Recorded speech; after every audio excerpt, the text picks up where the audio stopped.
বর্তমানে নির্বাচনী সমঝোতায় থাকা ৮ দলীয় প্ল্যাটফর্মে সংখ্যাগতভাবে বড় দল জামায়াতে ইসলামী। অতীতে দলটি থেকে একাধিক সংসদ সদস্য নির্বাচিতও হয়েছে।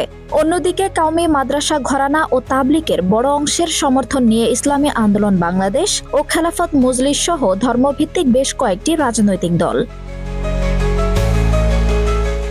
ইসলামী আন্দোলন বাংলাদেশের এক কেন্দ্রীয় নেতা জানান, তারা সমানভাবে প্রতিদ্বন্দ্বিতা করতে চান। তার ভাষায়, আমাদের লক্ষ্য হলো জামায়াতের সমান সংখ্যক আসনে প্রার্থী দেওয়া। যদিও শেষ পর্যন্ত সংখ্যা বাড়তে বা কমতে পারে, ৩০০ আসনের জন্যই আমাদের প্রস্তুতি আছে।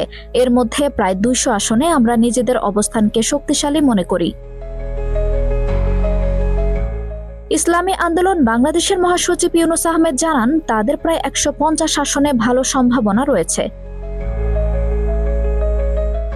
অপরদিকে আগামী জাতীয় সংসদ নির্বাচনে অন্তত ১০০ আসনে প্রতিদ্বন্দ্বিতা করার ইচ্ছা প্রকাশ করেছে মাওলানা মামুনুল হকের নেতৃত্বাধীন বাংলাদেশ খেলাফত মজলিস।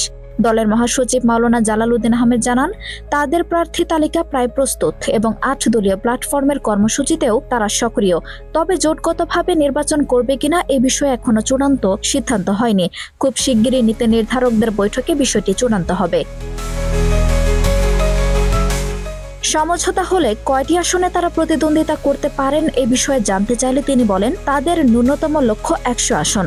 গত অক্টোবর খুলনার এক সমাবেশে দলটির সেক্রেটারি জেনারেল অধ্যাপক মিয়া গোলাম পরোয়ার বলেছিলেন, সমঝোতার কারণে প্রয়োজন হলে ১০০ আসন ছাড় দিতে হতে পারে জামায়াতে ইসলামীর। আঞ্জুম হক আরবি, টাইম নিউজ ডেস্ক।